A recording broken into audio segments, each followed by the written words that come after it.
Halo,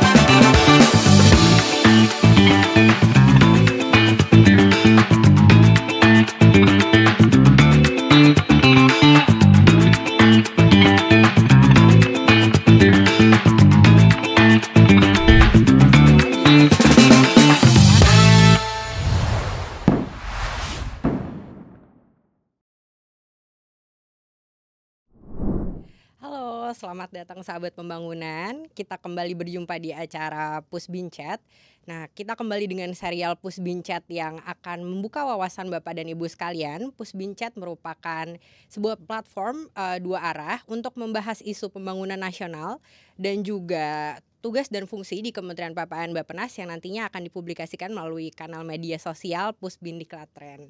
Nah, hari ini sudah ada narasumber yang akan memberikan wawasan yang sangat luar biasa. Beliau ini juga salah satu tokoh yang saya idolakan dan juga sudah mengalami pahit manis asam garam perencanaan di Indonesia. Nah, beliau saat ini sedang menjabat sebagai perencana ahli utama. Sudah hadir bersama kita semua, Bapak Taufik Hanafi di sini bersama saya. Bagaimana kabarnya, Pak? Alhamdulillah. Alhamdulillah ya, Pak. Sehat walafiat seperti Mbak Nadira ini. Kelihatannya yang penting kita semangat ceria. Iya betul Bapak, segar sekali Bapak. Terima kasih Pak sudah hadir di tengah-tengah kita semua. Di tengah kesibukan Bapak. Tadi saya dengar juga sebelum berjalan ke Pusbin, Bapak baru saja bertemu dengan Pak Menteri. Teman-teman juga pasti penasaran nih bagaimana sebenarnya perjalanan karir Pak Taufik sampai dengan menjadi PAU Pak. Nah, boleh diceritakan sedikit nih Pak. Baik, ini saya akan mencoba mengingat mulai 35 tahun yang lalu. Ya, jadi saya masuk Bappenas tahun 1989. Terus jadi CPNS 1990. Ya, mungkin banyak teman-teman yang belum lahir. Iya. Ya. Terus tahun 2005 saya dilantik oleh Ibu Sri Mulyani sebagai PLT Direktur Agama dan Pendidikan. Ya, jadi 2005 yang lalu. Dan sekarang artinya sudah hampir 20 tahun ya. 20 ya. tahun yang lalu betul. Nah, setelah itu tahun 2010 saya ditugaskan sebagai eselon 1 di Kementerian Pendidikan dan Kebudayaan. Terus kembali lagi ke Kementerian PPN Bappenas tahun 2016 sebagai staf ahli Menteri Bidang Pemerataan dan Kewilayahan. Nah, 2018 dilantik sebagai Deputi PEPP. Ya, ini baru ketemu Mbak Nadira nih. Iya. Ya. Terus tahun 2022 diberikan tugas amanah sebagai Sesmen PPN Sestama Bappenas.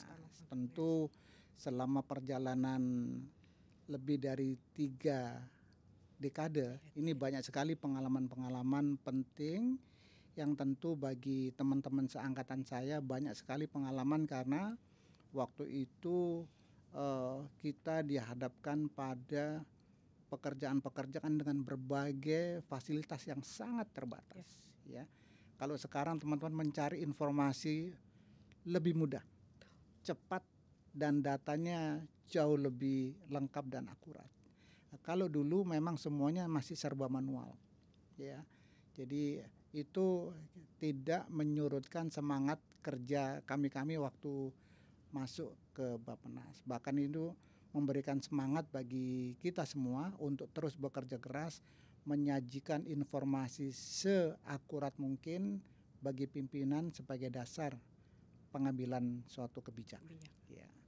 Itu mungkin pengalaman singkatnya. Ya Pak, ini menarik sekali ya Pak ya. Jadi Pak Taufik ini udah mengalami Bappenas dari waktu ke waktu, walaupun mungkin sempat berpindah kementerian ya Pak ya, artinya. Tapi berpulangnya ini kembalinya ke Bappenas lagi nih Pak. Mungkin boleh diceritakan apa pengalaman yang paling membekas selama Bapak, saya bisa bilang Bapak mengemban jabatan strategis ini cukup panjang ya Pak. 20 tahun terakhir ini berarti banyak jabatan strategis yang Bapak duduki gitu Pak. Apa pengalaman yang mungkin tidak bisa Bapak lupakan dalam menangani krisis-krisis ini nih Pak nih? Iya. Jadi pengalaman penting terutama waktu kami pertama kali diberikan amanah oleh Bu Sri Mulyani, ya. Waktu itu pada tahun 2008 itu persisnya waktu Bapak Presiden SBY pidato kenegaraan. Itu 16 Agustus ya, menyampaikan RAPBN, pidato kenegaraan. Pada saat itulah untuk pertama kalinya dalam sejarah pembangunan pendidikan di Indonesia, Bapak Presiden waktu itu menetapkan bahwa untuk pertama kalinya Indonesia, pemerintah Indonesia mengalokasikan 20% APBN untuk anggaran pendidikan. Itu adalah suatu keputusan yang sangat fenomenal, dan bagi Bappenas itu adalah tugas yang tidak kecil.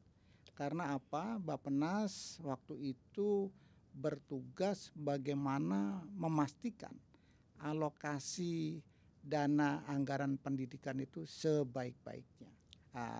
Kita harus bisa mereview, menyeleksi, dan juga memastikan berbagai usulan dari kementerian lembaga, ya, program-program pendidikan itu benar-benar memberikan kontribusi penting dalam pencapaian sasaran pembangunan pendidikan. Itu salah satu pengalaman penting yang saya alami, dan itu tidak mudah untuk merespon karena begitu banyaknya usulan-usulan dari kementerian lembaga untuk memanfaatkan anggaran pendidikan. Itu salah satu contoh. Sedangkan pengalaman penting lainnya waktu kami bertugas di Kementerian Pendidikan dan Kebudayaan, itulah pentingnya kita punya pengalaman bekerja di luar institusi Bappenas. Kita bisa melihat apa yang direncanakan itu pelaksanaan di lapangannya seperti apa. Karena Kementerian Pendidikan dan Kebudayaan itu adalah yang mengeksekusi apa yang direncanakan, sehingga kita bisa mengetahui sejauh mana pelaksanaan dari apa yang direncanakan, dan juga bisa melihat bagaimana perspektif kementerian lembaga itu melihat Bappenas. Kalau kita sendiri melihat Bappenasnya kan karena dari dalam tidak bisa begitu saja perspektifnya. Begitu dari luar, ya, kita bisa melihat, dan juga bagaimana rekan-rekan kami waktu itu dari Kementerian Pendidikan dan Kebudayaan itu melihat Bappenas. Jadi Bappenas itu sebagai lembaga yang sangat disegani, ya, apalagi SDM-nya yang luar biasa, ya, dan juga dengan keterbatasan SDM itu bisa memberikan masukan-masukan yang sangat penting dan strategis. Itu adalah pandangan yang positif, sangat positif.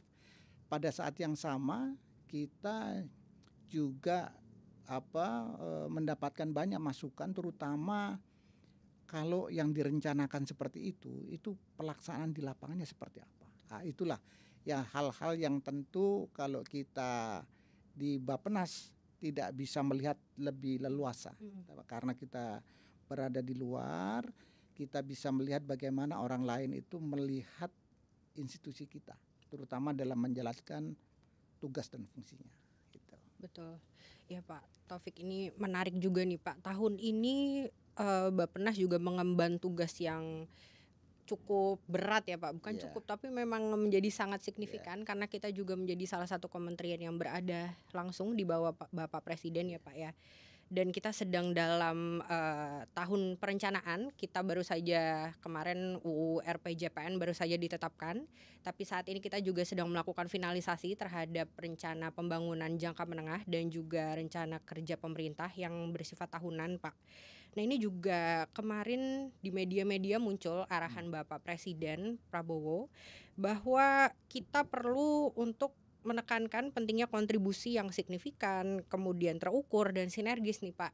dalam kementerian lembaga itu menetapkan programnya mereka, Pak, Iya. program prioritas mereka. Karena seperti yang kita tahu juga presiden ini menurunkan berbagai macam program prioritas, mulai dari Asta Citanya, ada program prioritas presiden dan juga quick wins ya, Pak, ya. Dan kita tentunya di Bappenas juga mengawal hal tersebut gitu. Nah, mungkin bagaimana strategi atau hal aktivitas kuncinya nih, Pak, kita sebagai Bappenas untuk dorong keberhasilan program tersebut, Pak. Kan ini memang tahun-tahun dan waktu yang sangat penting ya, Pak. Ini masa transisi, tahun depan kita sudah berjalan lagi begitu pemerintahan dengan rencana baru, Pak.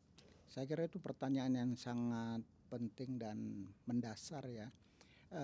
Bapak Presiden beberapa waktu yang lalu juga menyampaikan bahwa setiap rupiah APBN itu harus bisa dimanfaatkan sebesar-besarnya bagi masyarakat luas. Ya, oleh karena itu Bappenas dalam hal ini dalam mempersiapkan berbagai program dan kegiatan itu memastikan pertama kesiapannya. Ya, dan saat ini teman-teman di unit sektor di bawah koordinasi Kedeputian PPP sedang melakukan penajaman ya mengenai program kegiatan prioritas pembangunan. Ini sangat penting dan kami melihat kolaborasi yang semakin kuat ya unit-unit kerja dan unit-unit kerja ini juga melakukan komunikasi dengan mitra kerjanya. Saya kira itu merupakan perkembangan yang sangat bagus sekali memastikan bahwa kesiapan daripada program prioritas, kegiatan prioritas, bahkan proyek-proyek strategis nasional PSN. itu sebagai instrumen pembangunan ya itu sangat penting. Ya, hal ini tentu akan memberikan manfaat yang luas ya, memastikan bahwa seperti yang disampaikan oleh Bapak Presiden bahwa setiap rupiah APBN itu harus memberikan manfaat sebesar-besarnya. Kenapa hal ini menjadi penting? Karena itu sudah menjadi bagian akuntabilitas pemerintah. Ingin memastikan program-program yang berjalan ini dengan memanfaatkan dana-dana APBN itu benar-benar bisa dipertanggungjawabkan. Dan makin ke depan ini peran daripada non-state actors itu semakin luas, termasuk dari masyarakat. Jadi saya kira program-program yang dibiayai oleh APBN yang bersama-sama dengan masyarakat ini harus benar-benar memberikan dampak seluas-luasnya bagi kesejahteraan masyarakat. Gitu. Ya, betul. Jadi partisipasi masyarakat di samping kita sebagai lembaga, kementerian lembaga itu juga sangat penting ya, Pak ya. Iya. Dikawal juga. Ini menarik, Pak. Tadi setiap rupiah kita berarti ya, Pak, untuk itu dan juga target pertumbuhan ekonomi kita nih, Pak. Ada juga target pertumbuhan ekonomi yang cukup optimis untuk 8% di pemerintahan ini, juga mendorong kemiskinan turun dan juga penguatan terhadap SDM-nya gitu, Pak. Ini disampaikan oleh Bapak Presiden juga bahwa kita perlu mendorong untuk menghindari proyek-proyek mercusuar, Pak. Nah, ini mungkin Pak Taufik bisa nih menjelaskan bagaimana sih strategi kita menghindari proyek mercusuar gitu. Nah, mengingat juga memang Presiden itu memiliki beberapa program yang perlu dijalankan, misalnya seperti swasembada pangan, kemudian tadi juga energi dan pendidikan ya, Pak ya. Itu menjadi hal yang menjadi concern juga dalam pemerintahan ini begitu, Pak. Ini bagaimana sebenarnya strategi kita untuk menghindari proyek mercusuar tadi, Pak? Jadi salah satu tahapan penting yang dilakukan oleh Kementerian PPN dalam menyiapkan perencanaan, terutama yang saat ini sedang berlangsung untuk 5 tahunan ke depan, itu Kementerian PPN menyelenggarakan apa yang namanya forum konsultasi publik. Itu yang dihadiri langsung ya oleh Bapak Menteri, memberikan arahan di dalam forum konsultasi itu. Itu salah satu tahapan yang sangat penting untuk mendapatkan masukan luas dari publik, terutama yang terkait dengan baik itu pertumbuhan, yang terkait dengan upaya penurunan angka kemiskinan, dan juga yang terkait dengan penguatan kualitas SDM. Nah, itu pentingnya forum konsultasi publik itu bagian daripada memastikan apa yang kita rencanakan itu benar-benar memberikan dampak yang seluas-luasnya bagi kesejahteraan masyarakat. Tadi menyampaikan mengenai proyek-proyek infrastruktur. Betul. Beberapa waktu yang lalu ini Dewan Ekonomi Nasional (DEN) ya, itu mengeluarkan suatu laporan, di mana laporan itu disiapkan ya, kalau kami lihat di dalam sumber datanya itu kan disiapkan oleh BPKP ya. Di situ ada sekitar lebih dari 100 proyek-proyek infrastruktur yang perlu menjadi perhatian ya. Dan di antaranya termasuk yang sudah selesai tapi belum dimanfaatkan. Nah, ada juga yang terlambat. Nah, ini tentu memberikan pembelajaran yang sangat penting bagi kita dalam mempersiapkan berbagai proyek-proyek prioritas. Jadi jangan sampai nanti begitu selesai ternyata tidak dimanfaatkan. Ya, oleh karena itu kesiapan di dalam perencanaan dan penguatan di dalam nanti proses pengendalian itu menjadi hal yang sangat-sangat penting untuk memastikan apa yang sudah direncanakan, dan dalam pelaksanaannya itu proses pengendaliannya sangat kuat, dan tentu kita berharap berbagai infrastruktur, program-program yang sudah disiapkan itu diselesaikan memberikan manfaat yang luas. Gitu. Ya betul Pak, karena memang apa yang disiapkan itu harusnya sampai ke masyarakat. Betul, ya Pak ya. Bisa tidak hanya send tapi delivered ya Pak. Kemarin bahasa yang sering sekali kita dengar ya Pak di Bappenas ya, kita itu menjadi enabler pembangunan nasional, betul. Nah Pak, ini tadi disampaikan juga FKP, artinya kita menyentuh masyarakat juga ya Pak ya. Tapi sinergi dari pemerintahan itu juga penting, bagaimana pemerintahan pusat dan juga daerah itu juga saling mendukung Pak. Ini salah satu arahan dari Bapak Menteri Pak Rahmat Pambudi juga untuk melihat bagaimana harmonisasi pemerintah pusat dan daerah nih Pak dalam tahun perencanaan ini terutama, karena kita memang mendorong perencanaan yang holistik dan terintegrasi. Tapi di saat yang sama tentunya itu akan menjadi tantangan nih Pak. Nih mungkin bagaimana sebenarnya upaya Bappenas untuk mungkin memperkecil tantangan tersebut, dan umumnya tantangan apa ya Pak yang seringkali dihadapi nih, gap apa antara pemerintah pusat dan daerah, mengingat program-program Bapak Presiden dan juga pemerintahan yang akan berjalan ini sebenarnya juga semakin memperluas kerjasama dan sinergis yang dibutuhkan begitu Pak. Baik, mungkin saya ingin merujuk arahan Bapak Menteri dalam beberapa kesempatan itu menekankan bahwa Bappenas itu memiliki apa yang namanya intellectual power yang kuat. Ya, itu yang harus benar-benar diperkuat dan dimanfaatkan. Dan yang kedua adalah kekuatan dalam koordinasi. Ini yang sangat penting. Ya, tadi Mbak Nadira menyebutkan mengenai sinergi pusat dan daerah. Ya, ini merupakan hal yang sangat penting karena pada intinya berbagai perencanaan, ya, kegiatan, program, proyek-proyek prioritas pada akhirnya itu mendarat di dimensi spasial. Apakah itu di desa, apakah itu di kecamatan, apakah itu di kabupaten kota, ya, apakah itu di provinsi, pada akhirnya akan mendarat di sana. Oleh karena itu sinergi yang tadi disebutkan itu sangat-sangat krusial, sangat penting. Karena sinergi baik itu pemerintah pusat dan daerah, ya, maupun dengan non-state actors itu adalah kunci, ya. Karena apa? Orkestrasi berbagai pelaku pembangunan yang begitu banyak dan interaksinya itu begitu sangat dinamis. Ini saya kira membutuhkan suatu orkestrasi yang kuat. Dan tentu Bappenas dengan kepercayaan Bapak Presiden yang begitu kuat, yang ditetapkan di dalam berbagai peraturan presiden, ya, ini memberikan suatu peluang pada saat yang sama, Pak. Dan tentu tantangan untuk bisa mewujudkan itu tidak mudah, ya. Ini membutuhkan suatu kerja keras dan juga sinergi di dalam Bappenas itu sendiri. Saya kira ini apalagi sekarang generasi muda Bappenas sangat banyak dan termasuk dari generasi-generasi terbaik yang ada di tanah air. Ini merupakan suatu modal dasar yang sangat penting untuk bisa mengemban, mengeksekusi tugas-tugas penting yang tadi diamanatkan oleh Bapak Presiden melalui peraturan Presiden. Gitu. Iya Pak. Nah ini menarik juga nih Pak. Sebenarnya bagaimana ya Pak kalau Bappenas mendukung nih pemerintah daerah gitu Pak? Apa saja misalnya yang sudah pernah kita lakukan nih Pak untuk mendorong sinergi tersebut Pak? Kira-kira kegiatan apa saja gitu Pak yang pernah dilakukan oleh Jadi Bappenas? itu penting itu. Ini pengalaman yang beberapa waktu dilakukan ya. Sinergi antara pusat dan daerah.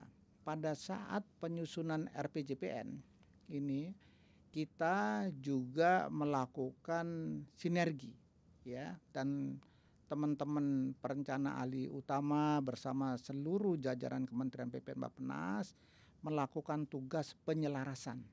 Ya, penyelarasan apa yang tertuang di dalam RPJPN itu agar selaras juga dengan apa yang disiapkan oleh daerah pada tataran dokumen perencanaan, yaitu RPJPN 2025-2045 yang diturunkan ke RPJPD 2025-2045. Kenapa ini penting dan strategis?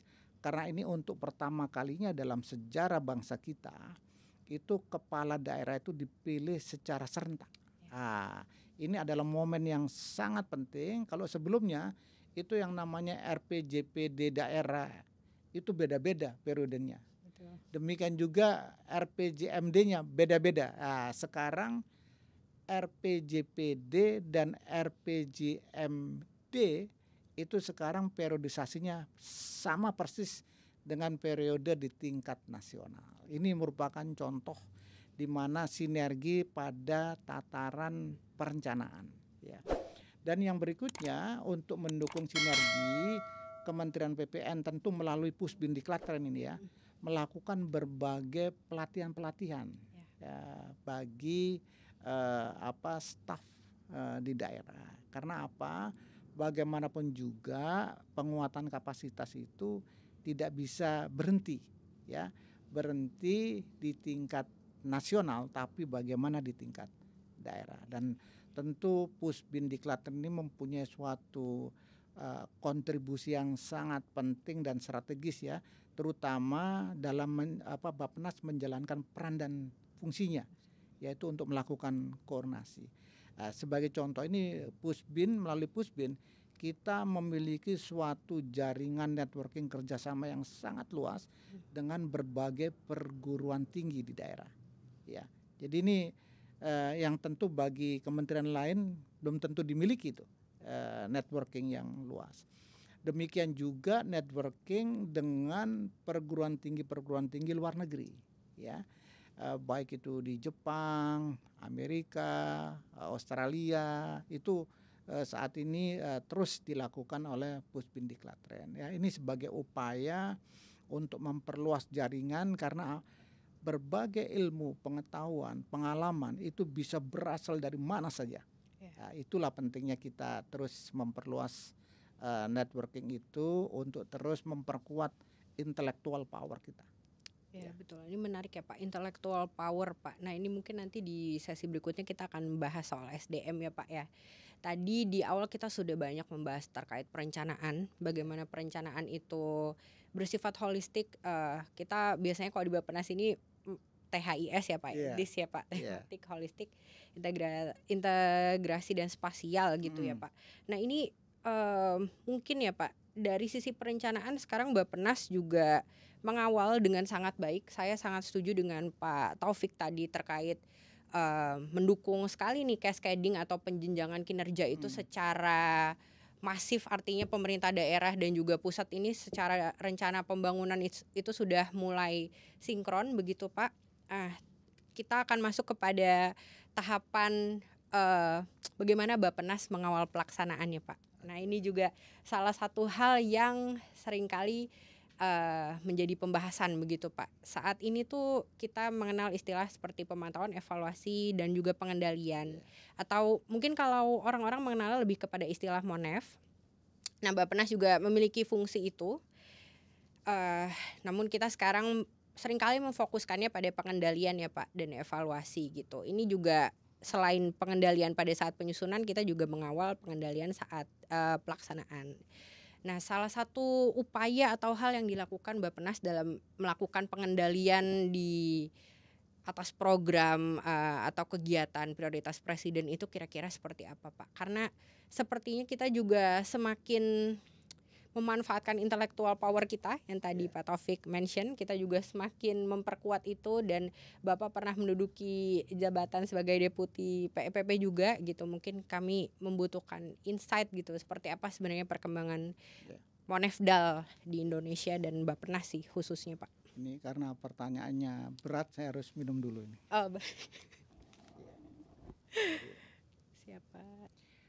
Baik, kita teruskan. Tadi Mbak Nadira menggarisbawahi pentingnya aspek pengendalian. Saya kira ini merupakan hal yang sangat krusial ya untuk memastikan apa yang kita rencanakan, apa yang kita laksanakan itu benar-benar bisa menuju apa yang kita harapkan. Ini adalah fungsi daripada pengendalian.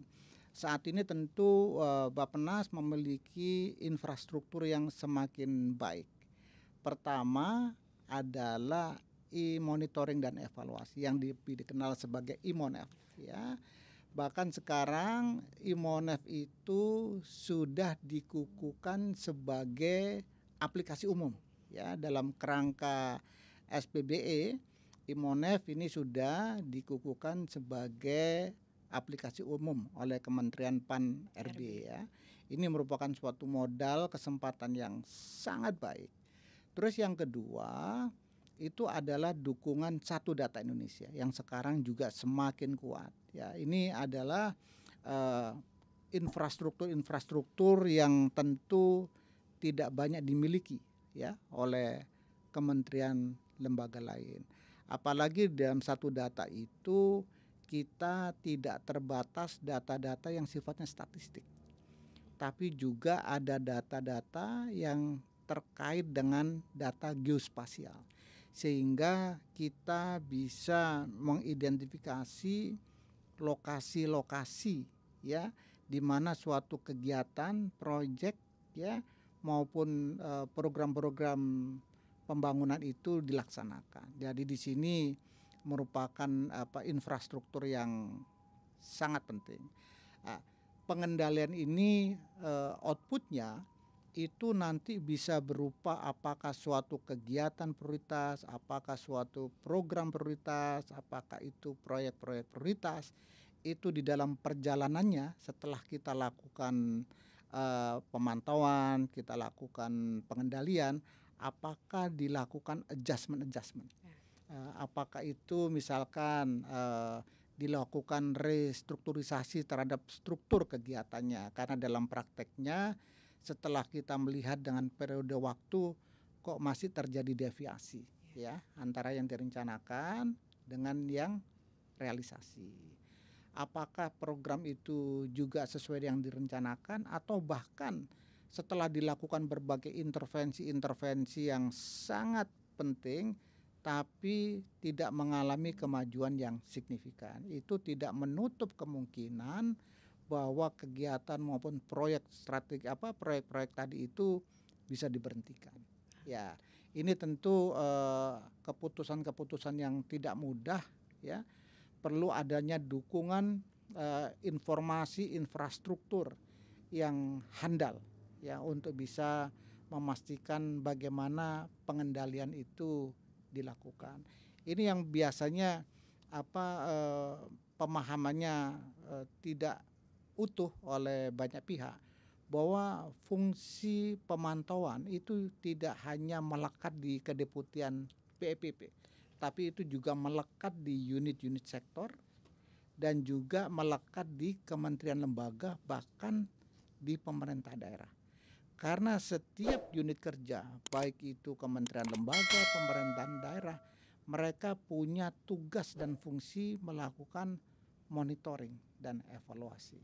Dan bahkan mereka juga bisa melakukan fungsi-fungsi pengendalian sepanjang itu dalam lingkup fungsi dan tugasnya. Jadi ini saya ingin menggarisbawahi bahwa pengendalian ini merupakan hal yang sangat penting, bahkan itu juga dituangkan ya di dalam rancangan RPJMN 2025-2029. Jadi ini merupakan perkembangan-perkembangan setelah belajar dari apa yang terjadi di sebelumnya.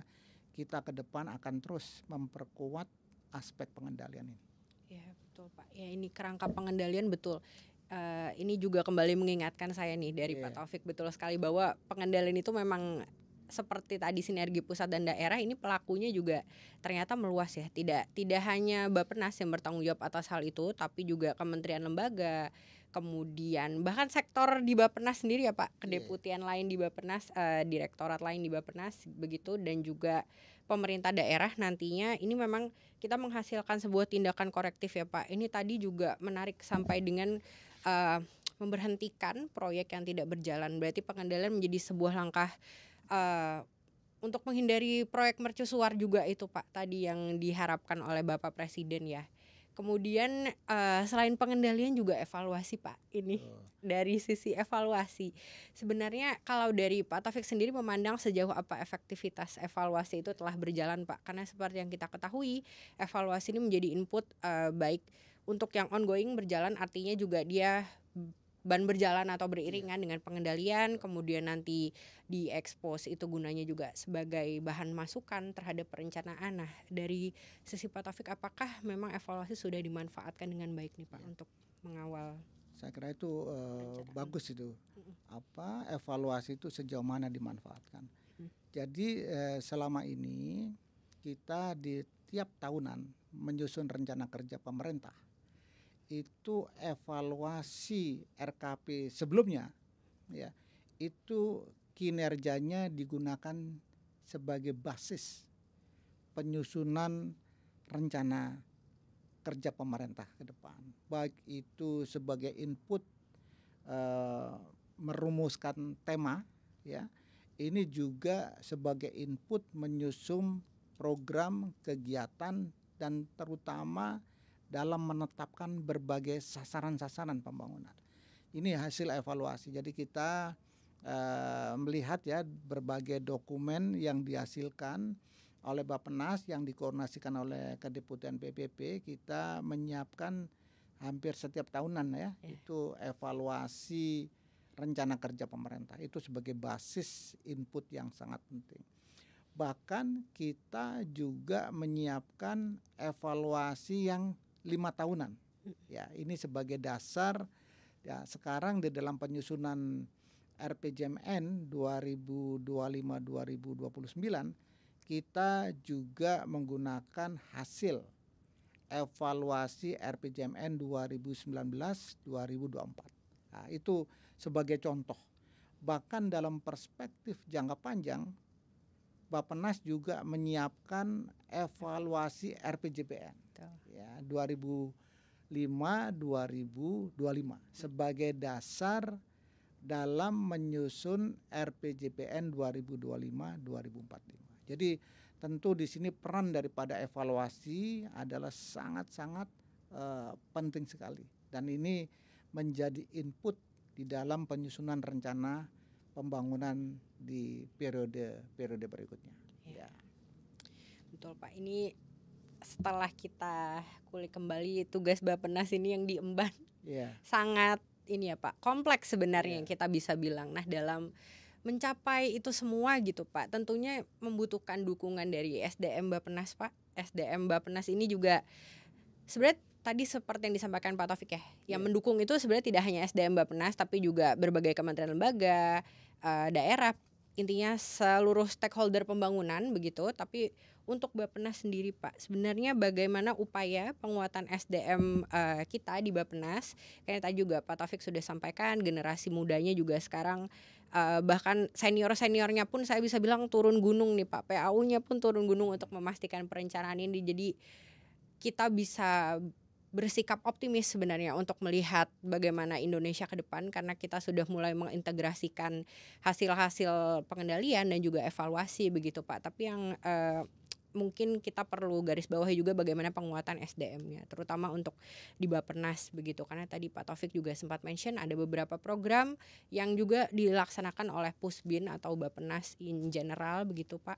Mungkin boleh di-share kepada kami semua Pak. Baik, jadi tentu program-program untuk peningkatan kapasitas SDM Bappenas ini sangat penting, terutama seperti yang disampaikan oleh Bapak Menteri di dalam berbagai kesempatan, bagaimana Bappenas itu bisa terus memperkuat apa yang namanya intellectual power-nya. Untuk bisa menghasilkan dan menjaga serta memperkuat intellectual power itu, tentu penguatan kapasitas baik itu melalui formal degree ya maupun magang maupun pelatihan ini menjadi hal yang sangat-sangat penting. Oleh karena itu selain melakukan peningkatan pendidikan formal, Bappenas juga mendorong kegiatan peningkatan kapasitas itu melalui berbagai magang ya. Magang yang pernah saya ikuti yang dikoordinasikan oleh Pusbin di Klatren itu termasuk ke lembaga-lembaga internasional seperti JICE itu Japan International Cooperation Center. Itu beberapa waktu yang lalu saya sempat ketemu dengan rekan-rekan baik dari Bappenas maupun dari kementerian lembaga yang saat itu sedang magang di sana.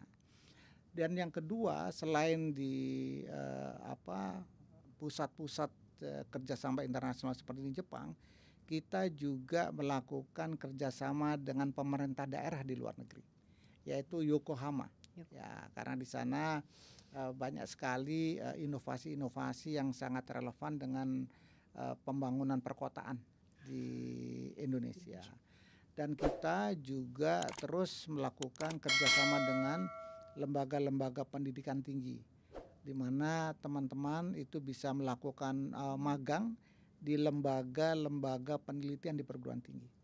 Itu saya kira langkah-langkah terobosan yang sangat baik.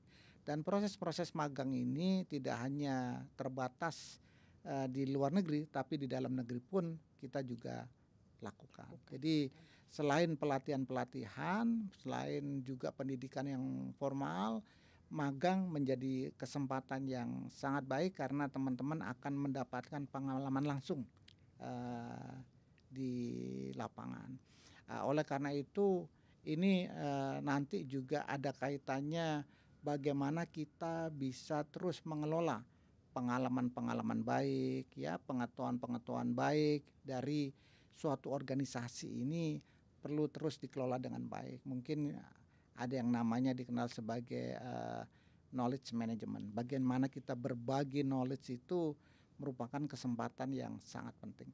Oleh karena itu lembaga-lembaga besar seperti baik itu Bank Dunia, ADB, mereka memiliki unit kerja yang memang tugasnya mengelola knowledge tadi itu. Baik itu berupa dokumen-dokumen buku-buku ya, maupun video, maupun catatan-catatan, maupun paper, artikel, itu mereka kumpulkan semua. Terutama yang terkait baik itu kegiatan, proses ya, dan contoh-contoh baik itu merupakan sumber pembelajaran yang sangat-sangat penting. Gitu. Betul Pak. Ini memang agen perencana Bappenas itu memang sudah selayaknya ya Pak merasakan sendiri nih dengan magang, dan juga saya juga setuju dengan statement Pak Taufik tadi bahwa mungkin kita tidak sibuk di bubble kita sendiri, jadi kita keluar dari Bappenas dan mempelajari hal baru, itu exposure baik internasional maupun nasional itu sangat penting sih Pak untuk kita. Nah, memang mungkin juga ini ya Pak terkait KS-nya sih Pak atau knowledge sharing, karena mungkin kesempatan ini kan masih bisa dibilang saat ini terbatas ya Pak. Nah itu sebenarnya bagaimana agar seluruh lapisan ini juga terpapar gitu Pak, baik rekan-rekan perencana maupun seluruh pegawai Bappenas, baik di staf teknis dan lain-lain, bagaimana untuk menyampaikan secara inklusif dan terpapar terkait tadi knowledge management atau informasi yang telah diterima dari teman-teman yang pernah magang internasional atau dimanapun itu gitu kepada rekan-rekan lainnya Pak. Ya, saya kira itu hal yang sangat penting ya, bahwa inklusivitas daripada siapa saja bisa mengakses ya informasi knowledge yang sudah disiapkan. Ini saya kira hal yang sangat penting. Oleh karena itu di Kementerian PPN Bappenas kita kan juga punya berbagai platform-platform ya, di mana kita bisa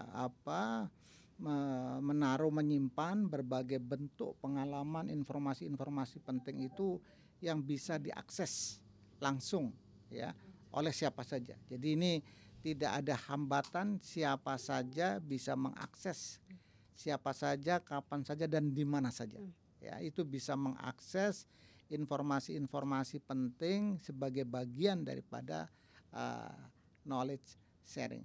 Dan saya tentu terus ingin mendorong teman-teman semua ya untuk bisa memperkuat bagaimana mengelola pengalaman-pengalaman baik, contoh-contoh baik, praktek-praktek baik, inovasi-inovasi yang terus dilakukan ini bisa terus diperkuat. Bahkan sebagai contoh saja Kementerian PPN Bappenas melalui unit kerja di PEPPD ya, itu juga melakukan pemberian penghargaan ya daerah PPD, dan itu yang terlibat banyak sekali antusiasme dari daerah dan banyak sekali inovasi-inovasi penting yang digali dan pada akhirnya disebarluaskan ke daerah-daerah yang lain. Jadi ini bagian daripada knowledge sharing yang saat ini terus kita akan perkuat, kita sebarluaskan sehingga hasilnya memberikan manfaat seluas-luasnya. Ya, betul Pak.